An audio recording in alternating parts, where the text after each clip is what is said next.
आप खुश हैं, खुदावंद खुश है। जानते हैं क्यों? क्यों खुदावंद खुश है? हाँ जी, खुदावंद क्यों खुश है? हालेलुया, हम उसके हजूर आए हैं, इसलिए खुदावंद क्या है जी? खुश है। थोड़ी और ही खुदावंद खुश है। लेकिन आइए मैं एक राज की बात आपके सामने करके आगे बढ़ते हैं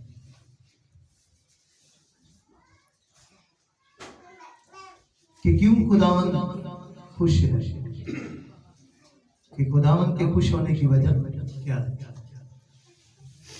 जब हम बाइबल मुकद्दस को पढ़ते हैं,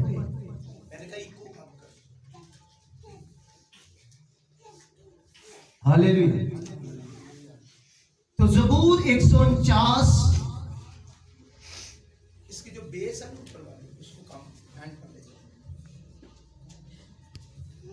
हालेलुया, ज़बूर 149 और उसकी चौथी आयत पढ़ूंगा कि आप खुश क्यों हैं और खुदावंद क्यों खुश होता है। लिखे, क्योंकि खुदावंद अपने लोगों से खुशनूद रहता है। हालेलुया, खुदा अपने लोगों से खुशनूद रहता है।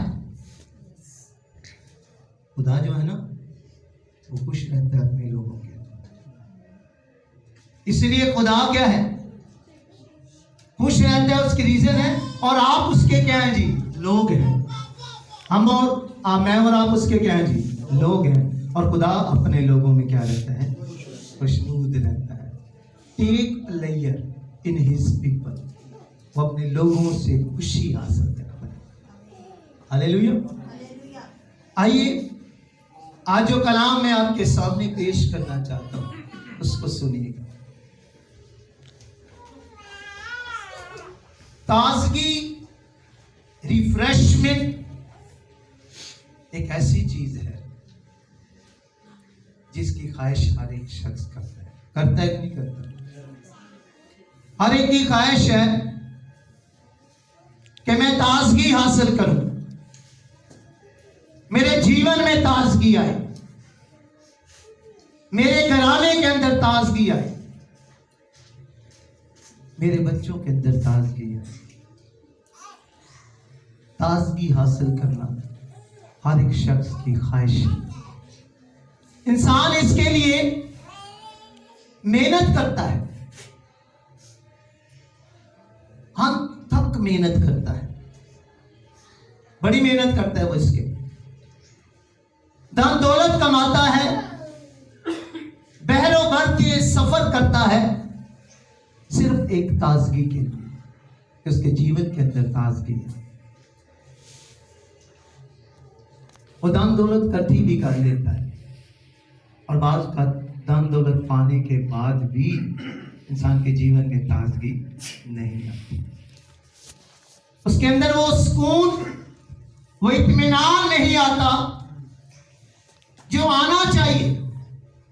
वो सुकून और इत्मीनान उसके जीवन में नहीं होता। हालांकि उसको जो समझ आई थी कि रुपये पैसे से, इन सारी चीजों से मैं दौलत को इकट्ठा करके सुकून इत्मीनान पा सकता, वो नहीं सकता। वजह क्या है? क्योंकि एक दुश्मन ऐसा है,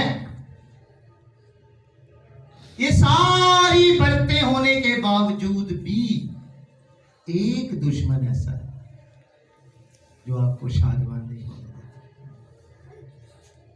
एक दुश्मन ऐसा है जो आपके जीवन के अंदर ताजगी नहीं आने देता। वो किसी ना किसी रास्ते से हमारे जीवन के अंदर आ जाता है, और वो सिर्फ ताजगी का दुश्मन है। ताजगी का दुश्मन है। इस दुश्मन की बाबत जानना बहुत जरूरी है। इस दुश्मन को समझना बहुत जरूरी है कि दुश्मन है क्या, कि जो हमारी ताजगी के क्या है, खराब है। तो समझ आ रही है, ये खास दुश्मन है। और ये दुश्मन उन लोगों के जीवन में भी रहता है, काम करता है जो खुदा से दूर है, और ये उन लोगों के जीवन में भी काम करता है जो खुदा में है।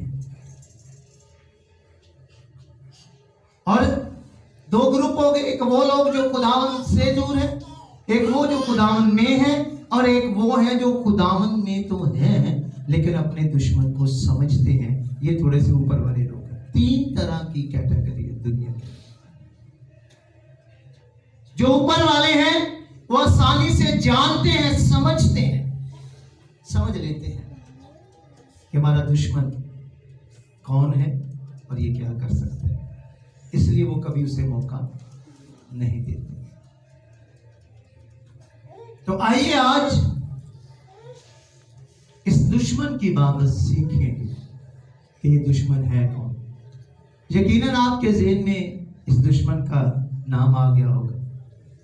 क्या है इस दुश्मन का नाम? पहले उसका जिसके माइक का नीचे वाला हिस्सा है ना, एक ब्लू एक उससे भी नीचे उसको काम कर रहे इस तरफ से, तब की आवाज कम होती है। कौन है ये दुश्मन? फिर कहता हूं कौन है? इब्लीस। इब्लीस है इसका दुश्मन। आइए फिर इसको आज सीखते हैं। इब्लीस बिल्कुल सही है आपका जवाब, लेकिन बेसिकली ये गुनाह है। क्या है जी? गुनाह। इब्लीस हर एक के जीवन में नहीं आ सकता, वो रास्तबाज के जीवन में नहीं आ सकता। ये बात आपको आज समझनी है। इब्लीस जो है वो रास्तबाज के जीवन में नहीं आ सकता। इब्लीस जो है वो अपने खास किस्म के कारिंदे को भेजता है, और उसका जो स्पेशल कारिंदा है वो कौन है बता? गुनाह। ये मुझे थोड़ा डिस्टर्ब कर रहा है, आप उसकी करो ना थोड़ी सी सेट एकदम। हाँ करो, जल्दी करो।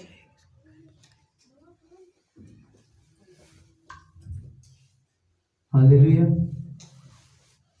चलिए आज थोड़ी आवाज से गुजारा करते हैं। इब्लीस आपके जीवन में आने से घबराता है, लेकिन एक चीज को छोड़ता है जिसका नाम गुनाह है। ये गुनाह किसी की जिंदगी में भी आ सकता है। पौलुस ने कहा कि तुम गुनाह को दोबारा अपने बदन के अंदर आने ना देना। तुम गुनाह को दोबारा अपने बदन के अंदर आने ना देना, क्योंकि यही वो दुश्मन है जो हमारी ताजगी के खिलाफ काम करता है, जो हमारी खुशियों के खिलाफ काम करता है। हर वो चीज जो मैं खुदा देता है उसके खिलाफ ये काम करता है। वो चीज आपसे छीन लेगा। गुनाह जो है वो आपसे छीन लेगा हर तरह की उस बरकत को जो खुदा ने आपको दी हुई है, वो छीन लेगा उससे। इसलिए पौलुस ने खुदा की बात कही, यीशु के दिल की बात कही कि आप दोबारा गुनाह को मौका ना देना, कि वो आपके जीवन के अंदर आए और आकर बाख्तियार बन जाए। क्या बन जाए जी? बाख्तियार। याद रखिएगा, गुनाह जब जिंदगी के अंदर आता है तो वो फिर बाख्तियार बनने की कोशिश करता है, और जब वो बाख्तियार बन जाता है तब वो आपके बदन को अपनी मर्जी से जब चाहे जिस वक्त चाहे इस्तेमाल कर सकता है। चाहे यीशु ने कफारा दिया है, बेशक यीशु ने कफारा दे दिया हुआ, लेकिन जब गुनाह हमारे जीवन के अंदर आएगा तो वो बाख्तियार बनने की कोशिश करेगा, और बाख्तियार जब होगा तो आपके वजूद को, आपकी सोच को, आपके बदन के एक एक अज़ा को अपने कब्जे में क्या लेने की कोशिश करेगा, और यूं आपकी खुशियां, आपकी ताजगी, आपसे आहिस्ता आहिस्ता क्या होगी, जाती है। आइए इस बात को थोड़ा सा तफसीलन सीख कर फिर आगे बढ़ेंगे। बाइबल में लिखा है खुदा ने सारी दुनिया बनाई, आसमान बनाया, जमीन बनाई, और जो कुछ आसमान के अंदर है, जो कुछ जमीन के अंदर है, वो सब मेरे खुदावन ने बनाया। आमीन। उसने बाग़े अदन भी बनाया, और जो कुछ उसने बनाया, कलाम में लिखा है उसने आदम को बनाकर, हवा को बनाकर उनको दे दिया कि तुम इनके क्या हो, निगहबान हो, गल्लाबान हो। मैं सारी चीजों का अख्तियार तुम्हें देता हूं। आमीन। और वो अख्तियार दे दिया गया, ये लो अख्तियार। और वो उस इख्तियार के अंदर बड़े खुश थे, बड़े ताजा दम थे, इतने ताजा थे कि जब खुदा उनसे बात करने आता तो वो भी उस जगह पर चले जाते। खुदा बाद में आता लेकिन वो पहले उस जगह पर खड़े हो जाते। ताजा थे ना, ताजगी थी जिंदगी के अंदर। फौरन खुदा की इंतजार करते, खुदा आता, बातचीत होती, फिर खुदा चला जाता, फिर अपने काम में मसरूफ हो जाते। ये वो ताजगी थी जो उनके जीवन के अंदर पाई जाती थी। लेकिन इब्लीस को ये ताजगी पसंद नहीं, और यही वजह है कि उसने आकर वो गुनाह करवाया, वो काम करवाया जो खुदा को पसंद नहीं था। और जब उन्होंने गुनाह कर लिया, फिर बाइबल में लिखा हुआ है तब वो एक झाड़ियों के पीछे जाकर छुप गए, और खुदा ने आवाज दी, ऐ आदम तू कहां है? ऐ आदम तू कहां है? उसने कहा है खुदावन, मैं झाड़ियों के पीछे हूं, मैं डर गया तेरी आवाज सुनकर। उसे क्या, क्यों, क्या हुआ? क्या वो फल तो नहीं खा लिया जिसकी बाबत मैंने कहा था कि ना खा? समझ आई? क्या वो फल तो नहीं खा लिया जिसकी बाबत मैंने कहा था ना खाना? उन्होंने कहा देख खुदावन, आज हम नंगे हैं। आप जानते हैं मैं इस बात को क्लोज करते हुए इस बात को लेके आता हूं, थोड़ी सी को बढ़ा देता तो कब तक बहुत ज्यादा कम होगी। खुदा ने बात आवाज तो दी, लेकिन यहां पर गुनाह ने काम क्या किया, इसको जरा समझिएगा।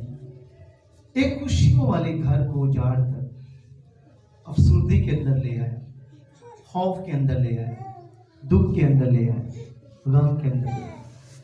आज वो खुदा के हजूर नहीं है। गोया वो लोग जो रास्तबाज हैं या खुदा के साथ चलते हैं, अगर वो गुनाह को मौका देते हैं तो उनके लिए खुदा के हजूर में आना बिल्कुल उसी तरह मुश्किल है जिस तरह आदम के लिए मुश्किल है, क्योंकि ताजगी छीन गई हुई है। वो कहेंगे कि हमारे बड़े काम हैं, हमने ये काम करना है, हमने ये काम करना है, लेकिन बात कामों की नहीं, वो दिल की बात नहीं बता रहे। ताजगी उनके जीवन में नहीं है, ताजगी नहीं है, इसलिए उनका खुदा के हजूर आना मुश्किल हो गया है। अब वो खुदा के हजूर नहीं आ सकते, अब खुदा के हजूर दुआ नहीं कर सकते, उनके लिए मुश्किल हो गया, क्योंकि गुनाह ने उनके जीवन के अंदर एक जगह बना ली हुई है, और वो खुदा के हजूर नहीं आ, वो ताजगी उनके बदन से चली गई है। आप कभी ऐसे लोगों से मिलेंगे, ऐसे लोगों से गुफ्तगू करेंगे, आप जान जाएंगे कि उनकी जुबान के अंदर वो तासीर नहीं होती। क्यों? उनके दिल में तसल्ली, वो ताजगी होती नहीं, वो ताजगी से महरूम है। और ये इसका जिम्मेदार सिर्फ और सिर्फ इंसान है और कोई नहीं। उसने गुनाह को मौका दिया और उसने आकर ताजगी इससे छीनी। अब हम क्या करें? अगर एक रास्तबाज के जीवन के अंदर ताजगी नहीं, वो क्या करे?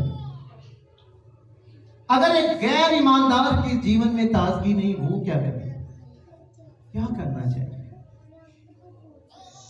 अगर आपने किसी के दिल में कोई ऐसी ताजगी नहीं जो होनी चाहिए, तो मैं क्या करूं? आप क्या करें? कोई इसका हल भी तो होना चाहिए, कोई ना कोई हल तो इसका होना चाहिए। अगर मेरे जीवन में उस तरह की ताजगी नहीं जिस तरह की होनी चाहिए, तो मुझे सोचना है कि खुदावन वो क्या हल है जिसकी बाबत मैं ताजा दम रहूं, हर वक्त मेरे जीवन के अंदर ताजगी दे, वो क्या चीज है।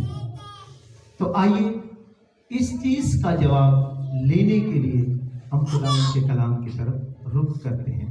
अमाल की किताब 3 बाब 19 आयत, अमाल 3 बाब उसकी 19 आयत पढ़े। ये कलाम 2 तरह के लोगों के लिए है, आइए इससे पढ़ते हैं। बस तौबा करो और रजू लाओ ताकि तुम्हारे गुनाह मिटाए जाएं। 3 बाब 19 आयत। बस तौबा करो और रजू लाओ ताकि तुम्हारे गुनाह मिटाए जाएं और इस तरह खुदावन के हजूर से ताजगी के दिन आए।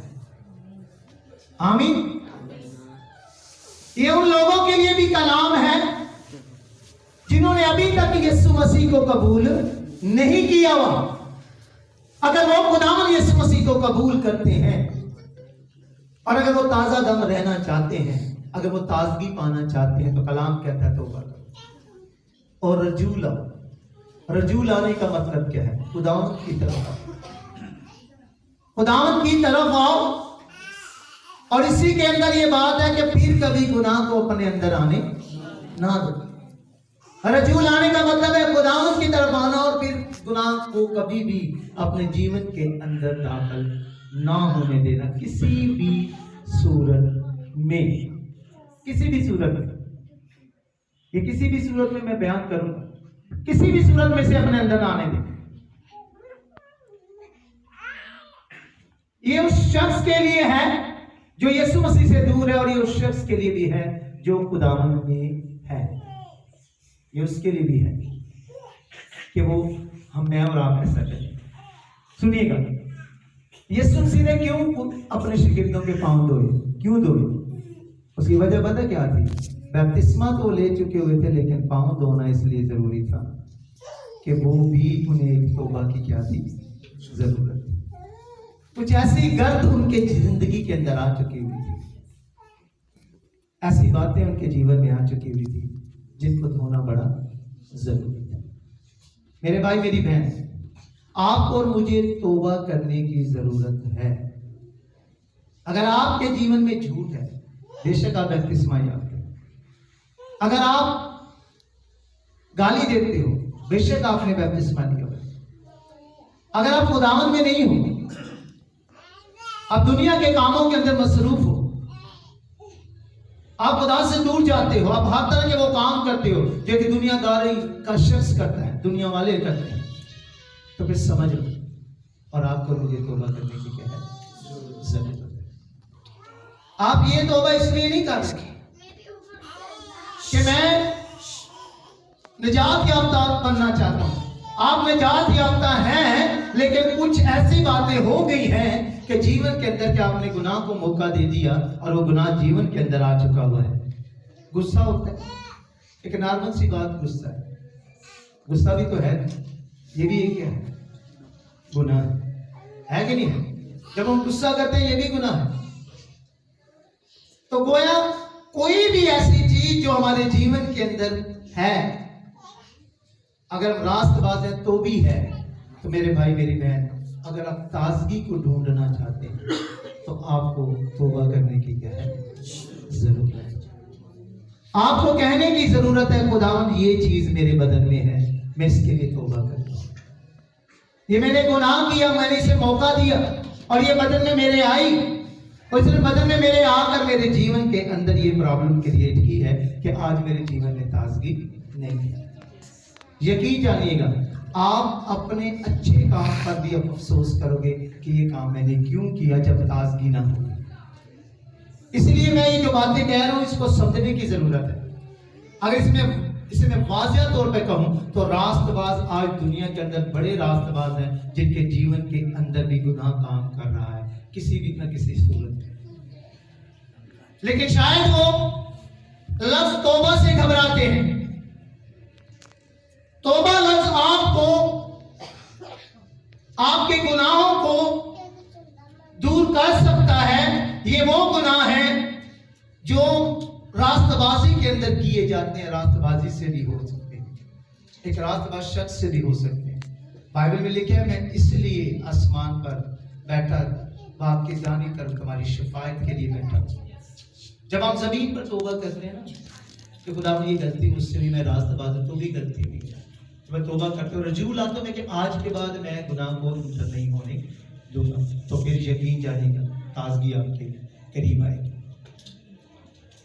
फिर ताजगी आपके बदन के अंदर आएगी, फिर ताजगी आपकी राहों के अंदर आएगी, फिर ताजगी में आप गीत गाओगे, फिर ताजगी में आप कलाम पढ़ोगे, फिर आप ताजगी के अंदर दुआ करना शुरू करोगे। आपका मन करेगा दुआ करने को, आपका मन करेगा कलाम पढ़ने को, आपका मन करेगा कि मैं चर्च में जाऊं, आपका मन कर, आप जहां भी होंगे, आप ताजगी एक ऐसा हिस्सा है कि जो एवरी टाइम आपको खुदा का नाम लेने के लिए उभारती है। ये बहुत जरूरी है। ये टॉपिक जो आज मैं सिखा रहा हूं इसके लिए जरूरी है कि हम इसको थोड़ा अंडरस्टैंड करें। क्या रास्तबाजों में ऐसा नहीं होता? यकीन जाने कई लोग होते हैं कि उनकी शादियां होती हैं, खासकर रास्तबाजों की शादियां होती हैं, रास्तबाजों के बच्चों की शादी, और नारास्तों की शादियां होती हैं। नारास्त अगर शादियों में नाचते हैं, भंगड़े डालते हैं, फुसले मंगाते हैं, सब कुछ करते हैं, कोई किसी को कुछ नहीं करता। वो समझते हैं कि सारे हैं इसी टाइप के। लेकिन रास्तबाज की अगर शादी होती है और वहां ये सारा कुछ होता है तो लोग उंगलियां करते हैं, लोग कहते हैं वो देखो देखो देखो देखो देखो ये क्या कर रहा है। और ये ऐसा काम है, मैंने कहा मैं इसको छेड़ूंगा इसलिए मैं छेड़ रहा हूं, ये ऐसा काम है कि जिसमें बड़े बड़े लोग मार खाते, बड़े बड़े लोग मार खाते। पिछले दिनों मेरे एक आदमी है, उनसे मेरी बातचीत हुई और वो 66 क्वार्टर के रहने वाले हैं। उन्होंने कहा कि भाई साहब हमने शादी की अपने बेटे की और लोग इस इंतजार में थे कि देखें कि शादी में उसी तरह शादी करते हैं कि जिस तरह दुनियादारी के लोग करते हैं या ये फर्क किस्म की शादी करते हैं। कहते हैं हमने बड़ी कोशिश की, दोनों भाइयों ने मिलकर, दोनों भाई खुदा के खादम हैं, कहते हैं हमने पूरी कोशिश की, करते करते करते कर कामयाब हो रहे थे, कामयाब हो रहे थे, कामयाब। कोई ऐसा काम नहीं हो रहा था कि जो खुदा की मर्जी के खिलाफ हो, लेकिन एक रिश्तेदार ऐसी मारी आ गई कि जिसके वसीला से वो काम हो गया, कमीशन जिंदगी से सर नीचे करना पड़ा। हमने अपने सरों को नीचे झुकाया कि हम फेल हो गए, हम फेल हो गए। मैंने उनसे एक बात कही, ऐसी बात नहीं है, लेकिन शायद आपने ये उस पर इल्जाम लगाया कि उसकी वजह से ऐसा हुआ। ऐसी बात नहीं, गुनाह कहीं ना कहीं आपके वजूद में था जिसने एक्सेप्ट किया, उस दावत को क्या किया, एक्सेप्ट कर। समझ आ रही कि नहीं आ रही? लेकिन अगर आपके जीवन में गुनाह ना होता, आप उसकी बात को भी कभी एक्सेप्ट ना करते। और अब आपने अपने बेटे की शादी तो की, लेकिन उसमें वो ताजगी ना पा पाए जो ताजगी पाने की क्या थी, जरूरत थी।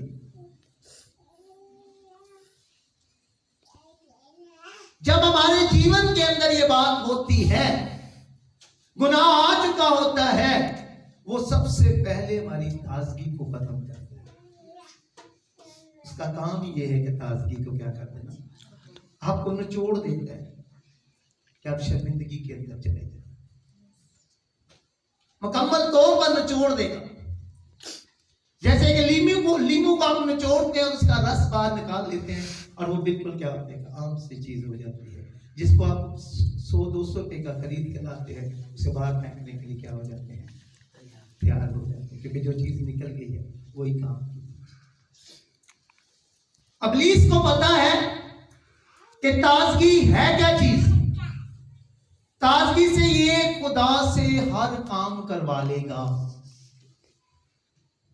ताजगी से ये खुदा से हर चीज ले लेगा। और वो आपको ताजगी से बाहर निकालेगा।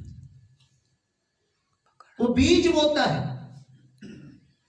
और मैं एक जुमले में ये बात कहूंगा, वो बीज एक दिन में नहीं बोता ना, वो आपके जीवन में कई सालों पहले बीज बोता है, लेकिन जब मौका आता है तब उस फसल को काटता है। समझ आएगी नहीं है? शायद बीज मेरे जीवन में बोया, उस खादिम के जीवन में बोया, इसकी बात कर रहा हूं, लेकिन जब उसके बेटे की शादी आई तब उसने वो बीज क्या किया? काटा। और वो समझा कि शायद इसकी वजह से ऐसा नहीं है मेरे बच्चे, बिल्कुल ऐसा। अगर हमारे जीवन में ताजगी है तो फिर हम ताजगी में भी। आज मैं एक रिक्वेस्ट भी करूं, अगर आप और मैं किसी वजह से, किसी ताजगी से महरूम हैं, तो आज आप अगर आप तौबा करोगे ना, तो ये वो वाली तौबा है जो आपको खुदावन में ताज़ा दम करेगा। आमीन। ऐसा है क्या? ऐसा नहीं है जो मैंने अभी मिसाल है। मैं कहना चाहता हूं, इस बात को समझिए। मैं और आपका और मेरा ताज़ा, वरना आप कहोगे कि मेरे पास खाने को कुछ नहीं है, तो आप मुझे कह रहे हो खुदा की बंदगी करो, खुदा में रहो, हमें खाने की जरूरत है, पैसे की जरूरत है। आप अपना जवाब पेश करोगे, लेकिन अगर आप ताजगी में रहोगे तो फिर आपका जवाब कैसा होगा? बिल्कुल हबकूक नबी की तरह आपका जवाब होगा। क्या जवाब था? आइए जरा पढ़ते हैं उसका जवाब क्या।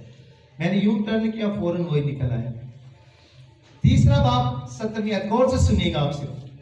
अगरचे अंजीर का दरख्त ना फले और ताक में फल ना लगे और जैतून का हासिल जाया हो जाए और खेतों में कुछ पैदावार ना हो और भेड़ खाने से भेड़ें जाती रहें और तबेलों में मवेशी ना हो, तो भी मैं खुदावंद से खुश रहूंगा।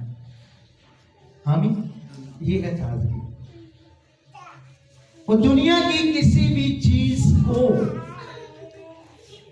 अगर उसके पास है और नहीं है, चले जाती है, तो वो कहता है कि नहीं है, अब अगर मेरे लिए खुशी की कोई बात है तो वो क्या है?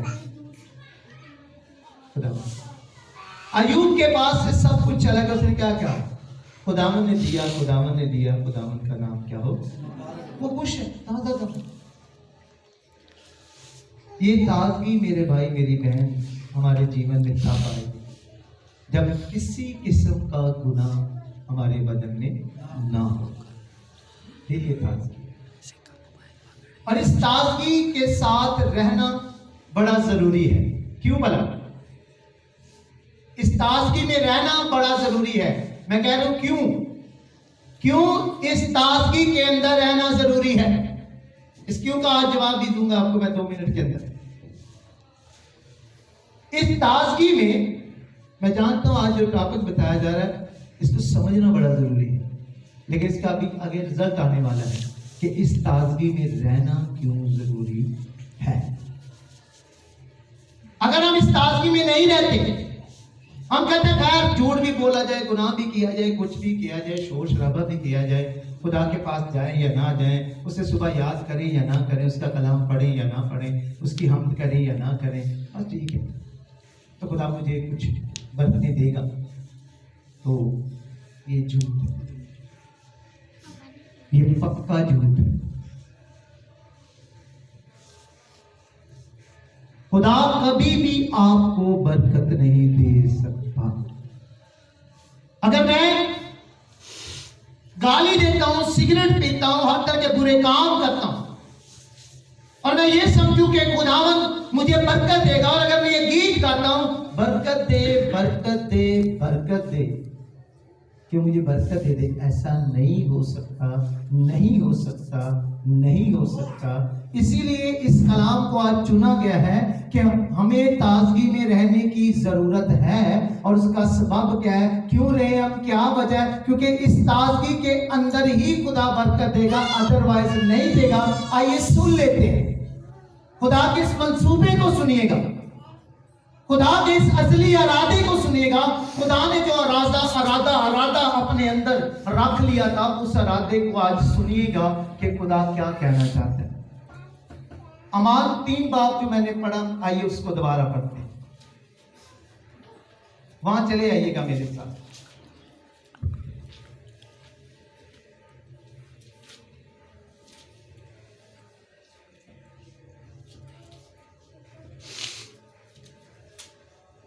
मैं आपके लिए 22 आयत पढ़ना चाहता हूं, ठीक है जी? सुनिएगा जरा, इसमें खुदावन का इरादा आपको समझ आएगा। चुनांचे मूसा ने कहा कि खुदावन खुदा तुम्हारे भाइयों में से तुम्हारे लिए मुझसा एक नबी पैदा करेगा, जो कुछ वो तुमसे कहे उसकी सुनना। और यूं होगा, जो शख्स उस नबी की ना सुनेगा वो उम्मत में से नेस्तो नबूद कर दिया जाएगा। बल्कि सैमुअल से लेकर पिछलों तक जितने नबियों ने कलाम किया, उन सब ने इन दिनों की खुशखबरी दी, इस दिनों की खबर दी।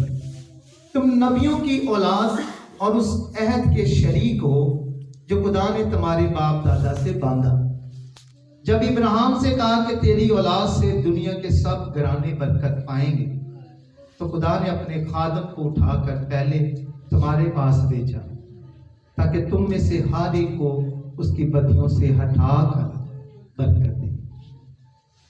बदियों से हटा कर बरकत, बदी में खुदा कभी बरकत नहीं देता, इसलिए जरूरी है तौबा करना। समझ आएगी? अगर मैं झूठ बोलता हूं तो खुदा मुझे कभी बरकत नहीं देगा, उसका प्लान नहीं है। वो बदी को हटाकर बरकत देता है, इसलिए तौबा करने की क्या है जरूरत है। इंसान है ना, हमसे गुनाह हो सकता है, लेकिन हमसे गुनाह होता नहीं, ये सही नहीं है। इस राज को आज समझ लीजिएगा। अगर गुनाह मेरी जिंदगी के अंदर है किसी किस्म का भी, तो खुदा आपको कभी बरकत नहीं देता, ये उसके लिए मुश्किल हो गई। आपको इब्लीस कहेगा नहीं, खुदा ने आपको बड़ी बरकत दी है, आपको सब कुछ दिया है, आपको कि बाकी वो क्या बात है, मेरे पास तो सब कुछ है। ये इब्लीस की चाल है। वो आपको कहेगा आपके पास गाड़ी बंगला सब कुछ, रुपया पैसा सब कुछ, बरकतें ही अभी और क्या है। लेकिन आप कभी इब्लीस को जवाब नहीं दे पाओगे, मैं तो गुनाह भी करता हूं, फिर ये बरकत कहां से होगी, है ना? मैं तो गुनाह करता हूं, मैं तो झूठ भी बोलता हूं, मैं तो गाली भी देता हूं, मैं सब कुछ करता हूं, ये बरकत कहां से होगी? इब्लीस यहां तक आपको गुमराह करने की कोशिश करेगा कि आपको ख्वाब दिखाएगा जो आपको लगेगा कि ये बिल्कुल खुदा की तरफ से है, और आप कहोगे कि मुझे खुदा ने क्या दिखाया? ख्वाब दिखाया। लेकिन आप ख्वाब देखने से पहले, ख्वाब को बयान करने से पहले जरा एक नजर गौर करो कि क्या आपका जीवन इस बरकत को लेने के लिए तैयार है? क्या वो खुदा जो इस्राएल का खुदा, इब्राहिम का खुदा, इज़हाक का खुदा है, जिसने अपने अंदर इरादा कर लिया कि मैं बरकत कैसे दूंगा, मैं तो गुनाह हटा कर फिर बरकत दूंगा, गुनाह की मौजूदगी में आपको कैसे बरकत दे रहा है? सवाल है कि नहीं है? बड़े लोग हैं ऐसे जो रास्तबाज हैं, जो खुदा के साथ चलते हैं और वो दावे करते हैं और उनके जीवन में वो सब कुछ होता है जो दुनिया के अंदर होता है, और वो समझते हैं कि हमारे पास बरकत है। नहीं भाई, नहीं नहीं नहीं, आप गलत जगह पर हो। आज आपको समझना है, ये यीशु वही यीशु है जो इब्राहिम को बुलाता है, ये वही यीशु है जो इसहाक को पैदा होने का मैसेज देता है, ये वही यीशु है जो याकूब को बरकत देता है, और ये वही यीशु है, ये वही यीशु है जो आज आपसे बात करता है। क्या आपका गुनाह हटेगा तो आपको बरकत देगा, अदरवाइज नहीं। मैं झूठ बोलना छोड़ूंगा तो मुझे क्या वो देगा? बरकत देगा। मैं गुनाह करना छोड़ूंगा तो मुझे क्या देगा? बरकत देगा। तवज्जो कीजिएगा आप भी, मैं गुनाह छोड़ूंगा तो मेरे अंदर अगर नाराजगी आती है, नाराजगी क्या खुदा की तरफ से होती है? अगर ऐसी चीजें हमारे जीवन के अंदर हैं और हम समझे कि हमें बरकत मिल जाएगी, नहीं, खुदा ये नहीं चाहता, खुदा का ये प्लान नहीं है। खुदा का प्लान है कि वो गुनाह हटा कर बरकत दे। वो आपको बरकत देना चाहता है, लेकिन हटा कर। लेकिन हटाने के लिए आपको क्या करना पड़ेगा? इकरार करना पड़ेगा। कहना पड़ेगा कि खुदावन ये बात मैं करता हूँ, मुझे माफ कर। बेशक मैंने तेरे लफ्ज में नया जीवन पाया तो भी मेरे बदन में ये प्रॉब्लम्स है। मैं भाइयों से नाराज हो जाता हूँ, मैं बहनों से नाराज हो जाता हूँ, मैं सख्त लफ्ज बोल जाता हूँ, मैं किसी के बारे में बुरा भला बोल जाता हूँ। ये चीजें सही नहीं है, मेरे जीवन में हैं और मुझे क्या कर, माफ कर। तब वो आपको बरकत देगा। कभी भी इस हालत में वो आपको बरकत या मुझे बरकत नहीं दे सकता, किसी को भी नहीं दे सकता। समझ आई कि नहीं? इसलिए आज जो मौजू है उसको समझना जरूरी है। क्यों हम तौबा करें, क्यों रजू लाए खुदा की तरफ? क्योंकि बिना इसके वो कभी भी आपको और मुझे बरकत नहीं दे सकता। ये उसके लिए दुनिया के अंदर सबसे मुश्किल काम है। वो मुर्दे जिंदा कर सकता है, वो लंगड़ों को चला सकता है, अंधों को आंखें दे सकता है, वो हर एक काम कर सकता है, हवा को रोक सकता है, पानी को रोक सकता है, लेकिन वो कभी भी एक गुनाहगार को बरकत नहीं दे सकता। ये मुश्किल है। खुदावंद ने कहा कि कौन सा काम है जो मैं नहीं कर सकता, यानी कौन सा काम है जो मेरे लिए मुश्किल है। मैं कहता हूं खुदावंद के लिए अगर कोई काम मुश्किल है तो वो यही है कि एक गुनाहगार को कभी बरकत नहीं दे सकता। आओ, गुनाह छोटा हो या गुनाह बड़ा, ये मैं आखिरी बात करके आमीन करूंगा। गुनाह बहुत मामूली भी हो और गुनाह बहुत संगीन हो, इनका वजन एक जैसा होता है। इनका वजन क्या है? एक जैसा। ये बात याद रखें। गुनाह छोटा हो या गुनाह बड़ा हो, इनका वजन जो है एक ही है। इसलिए ये बात आप अपने ज़हन में रखें। अपने लिए कुछ नहीं होता जी, भूल चूक में हो गया। बाइबल में लिखा है कभी ये जिंदगी में ना कहना कि मुझसे भूल चूक में हो गया। जानते हैं क्यों? फरिश्ते जो कल लिख रहे होते हैं वो सख्त नाराज होते हैं। ये बाइबल के अंदर लिखी बात है। कभी ये ना कहना मुझसे भूल चूक में ना, हमेशा कहा करना कि इसलिए हुआ कि अब इसने पहले से बीज डाला और मैंने इसको काटा, मैंने इसे तेरे हुजूर में आकर जलाया और ये मेरे जीवन में ऐसे मुझे क्या करना। आइए, मैं जानता हूं कि जो बात आज मैं सिखा रहा हूं ये समझना बड़ा जरूरी है और मैं ये भी जानता हूं ज्यादा से ज्यादा % लोग इस तरह के मरीज हैं कि वो हैं खुदावंद लेकिन वो ताज़ा दम नहीं, फ्रेश नहीं। हमें ताजगी की जरूरत है। फिर आपका थोड़ा भी खुशी के साथ, आमीन। अगर आप चाहते हो कि आपका थोड़ा भी खुशी के साथ, और अगर आप चाहते हो कि खुदावंद आपको हर रोज बरकत क्या करे जी, हर रोज बरकत दे। ये नया साल जो खुदावंद ने दिया है, इसका हर साल आपके हर दिन आपके लिए बरकत का दिन है। तो हर दिन में किसी भी गुनाह के साथ खड़े ना हो, सिर्फ यीशु के साथ खड़े, ताकि उसको बरकत देने में आसानी है कि नहीं है? जब आप में कोई गुनाह नहीं ऐसा होगा तो फिर वो उसको बरकत देने में कोई दिक्कत नहीं है। चाहे कोई पढ़ा लिखा है चाहे कोई अनपढ़ है, उससे बरकत देने में कोई दिक्कत नहीं। तो जब भी यही है कि आप कभी भी किसी गुनाह के साथ खड़े ना खुद करे ना किसी के कहने पर करे। कोई कह भी सकता आपको कि मेरे लिए ऐसा कर देना। जब कोई आए मेरे दरवाजे पर कहना कि मैं घर पे नहीं हूँ, या बाहर से कुंडी लगा देना मेरे लिए, मैंने किसी के पैसे देने, दरवाजा कुंडी लगा देना।